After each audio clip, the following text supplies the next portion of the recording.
ซีมเบิกแล้วเคยรอบใหม่ซีมไหมจุนอันนี้ขั่วไว้ลาบต่อไปหัวใส่มะเขือเทศมันเหลือก็โดนข้าวผมไม่ได้ใส่แต่มะเขือตัดกับมะกอกมันสวย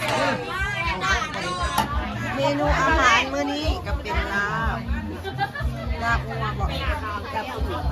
วัวย้อนมากำลังเสกซุปกันเลยหอมเลยสบายดีทุกคนมื้อนี้สิพาทุกคนไป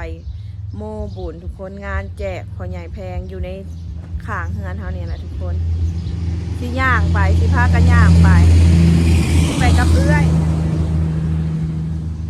ปะผู้เฒ่าผู้โทคนจนมาแล้วเฮาไว้รุ่นไปน้ำหลังนางเจ้าโมแหละไปโมพร้อมกันนี่เนาะ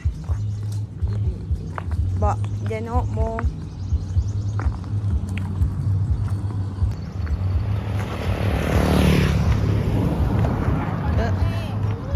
ผู้เฒ่าจนเมื่อแล้วเหลือแต่วัยรุ่นไปน้ำหลังของอิดคิดขอตัวประมาณฮึรถได้รถหน้ามันเลยยามามูคืนนี่ผู้ป้าทวารเล่ไว้โอ้ยหลุดอะไร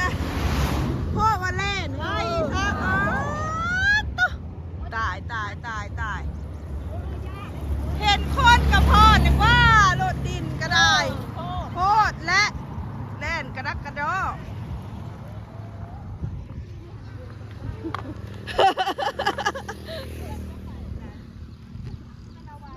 บ้านได้เพื่อนข้างหน้ากระซอกมาเอากันได้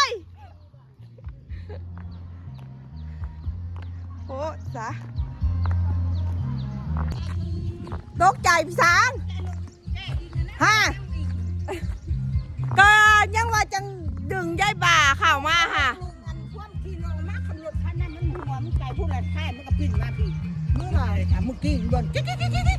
บ่บริเวณแท้ของแท้หาวการนั่นแหละพ่อว่าเล่นไว้ซะฮะว้าวว่าพื้นรถแก่ดินทุกคนเอ้ยพ่อเนี่ยเด้อเห็นซุ่มซนก็ได้รถเร่งใส่ซะ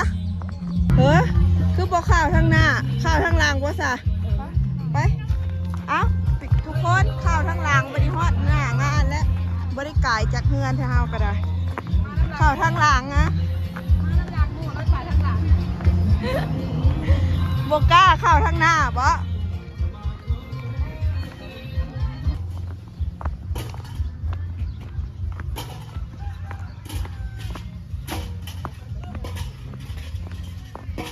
ป้าตะกำคนเก็บถ้วยเก็บจานบ่นี่นะมาฮอดจะเห็นสาวๆเพิ่นล่างถ้วยได้อายยุ่นเพิ่นอายคุณผู้สาวอายกล้องโอ้ยบ่หยอก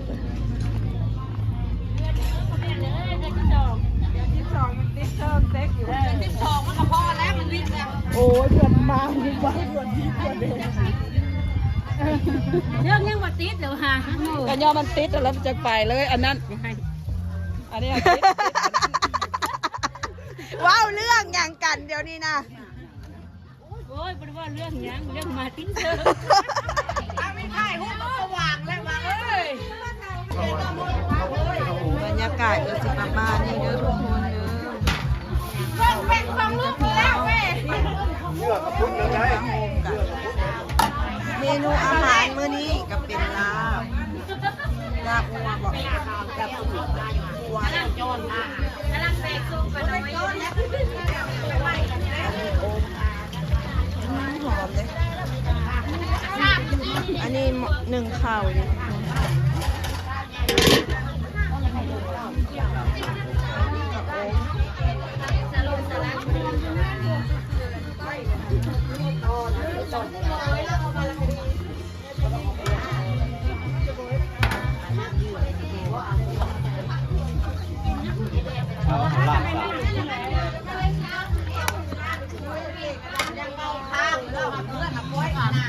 3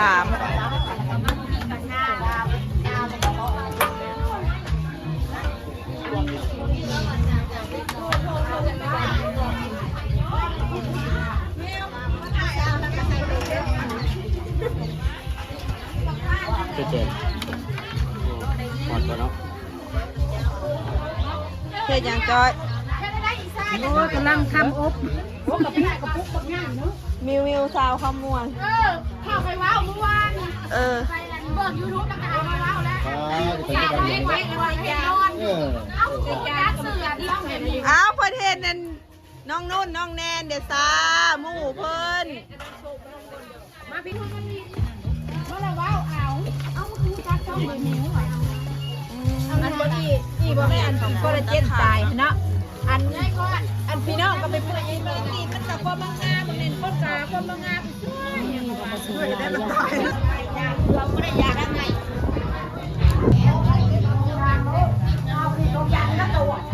กองบุญ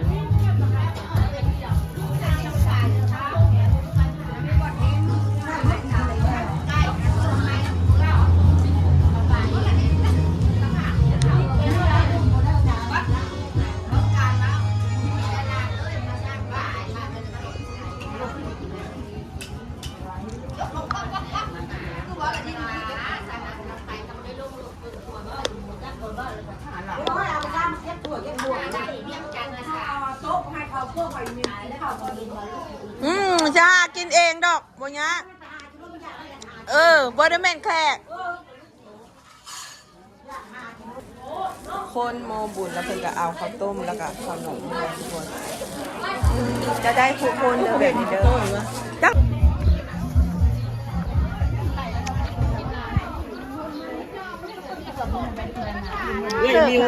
เสิร์ฟนะโอ้ยมากเด้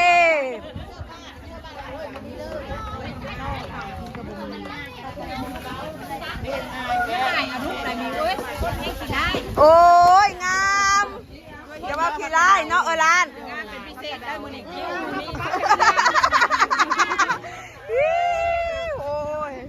หมดเลยเนาะที่เห็ดอย่างนี้ตามก้อยตอนนี้ปลาจ้ะหันมาเอากล้องหน่อยใครที่เป็นคนตามสาวผู้คนงามเดี๋ยวสิถ่าซิมเลย ที่ได้แล้วนะคะที่ได้อันนี้ ยิงมันสิตามเนี่ย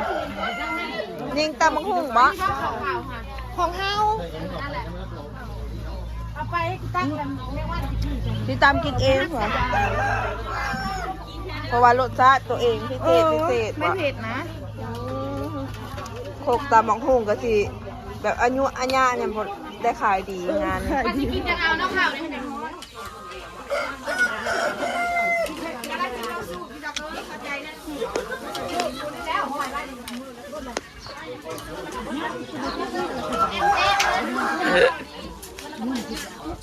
จะไปถ่าคอเจ้าคือได้หลายฮะเชิงเจ้าคือได้หลายฮะป้าของโมของทานหลายคนใครก็บอกเอาเจ้าก็เลยเอามาให้เด็กน้อยกินนะเอาหิวกิน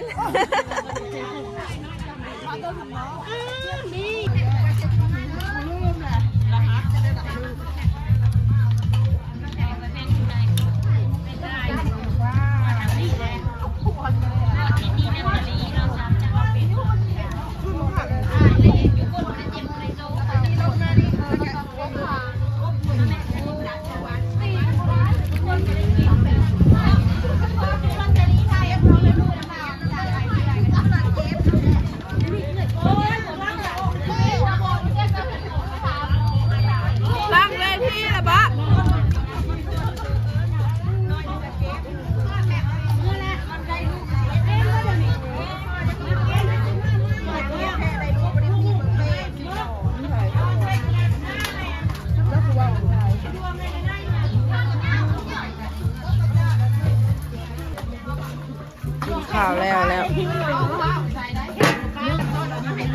อันนี้น้ำขอบคุณ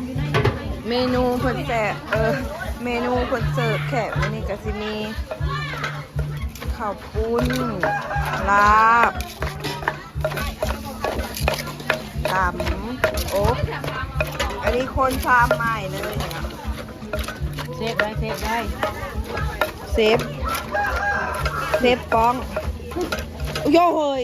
บอกกล้วยมันคือเป็นอันนั้นมันคือแบบมันมีอันนั้นนะมีใจมันนะแม่นวะ ตกใจว่าโขกแตกจะเดี๋ยวมาโขกแตกเจ้าใจแล้วได้ ตำกล้วยตำนี่แบบนี้ทุกคน แล้วก็ใส่ใจใส่นี่มันก็แซ่บเลย น้ำพี่เอ้ยขนมลงไป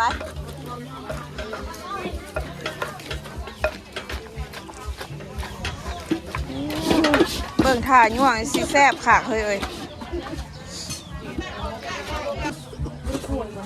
แค่โบส้มแล้วมันอยากสมัครได้ตำกล้วยตานี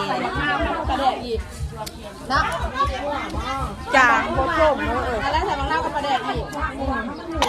ฮั่น จับมากล้วยบ่อายเลย เป็นปอกตัวออกได้ผู้เฒ่าเพิ่นพาว้าวเด้อ เราหาอยู่เราหาทันในพ่อนัวเราบ่สูง นัวแล้วเฮ้ย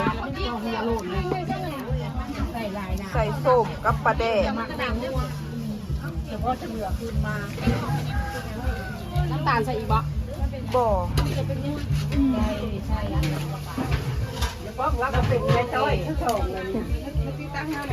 ได้ยังวะ เอื้อยเพิ่น ใส่ด้วยนะเบจิโรยใส่ด้วยนะ เอานัวรอบไม้ โอ้ยไม่ว่าจะทุกข์น้ำกับพ่อ ป้ามีนายกระถินพร้อม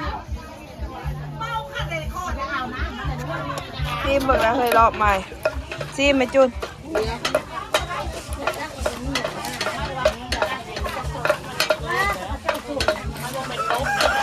พออะไรจะยั่วคักหลาย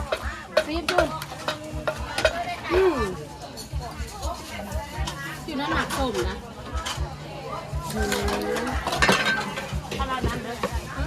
เด็กเซ็ไม่ได้แบบนี้ โอ้มึงเคยเป็นคนตำน้ำหู โอ้แม่ตามกล้วยตานี้ซีมให้เขาเนี่ย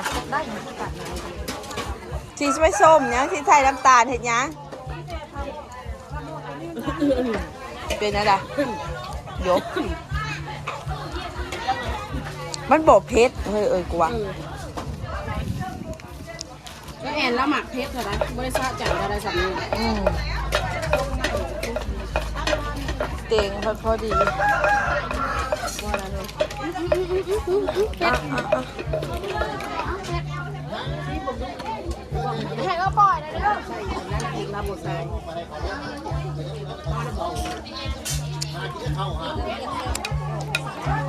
แซ่บละ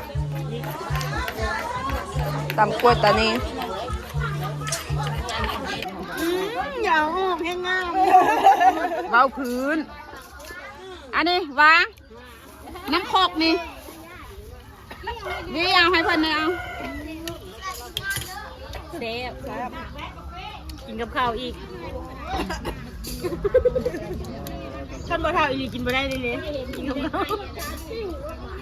กินกับกล้วยกับข้าว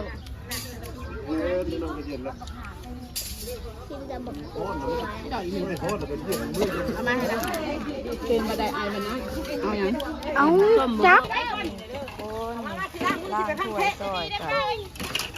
เราเงียนทุบไป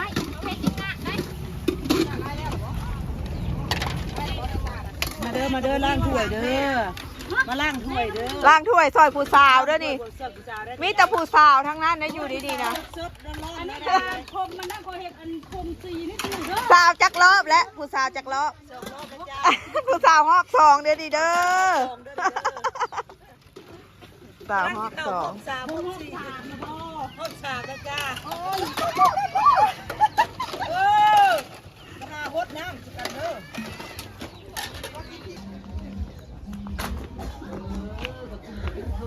ผู้เฒ่าเพิ่นก็ฟังเทศแล้วละจ้าแล้วยังแต่ย่อเข่ามันย่อเข่ามันเข่า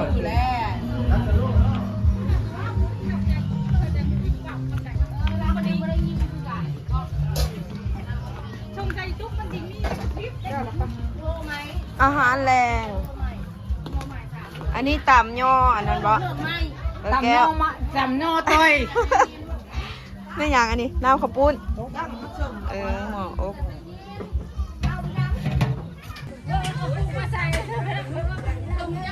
บรรยากาศกสิประมาณนี้เด้อทุกคนก็สำหรับคลิปนี้กสิขอฝากไว้สำนี้คลิปหน้าพ่อกันใหม่อย่าลืมกดไลค์กดแชร์กดติดตามซ่องมิวสาวขมวดเด้อขอขอบใจ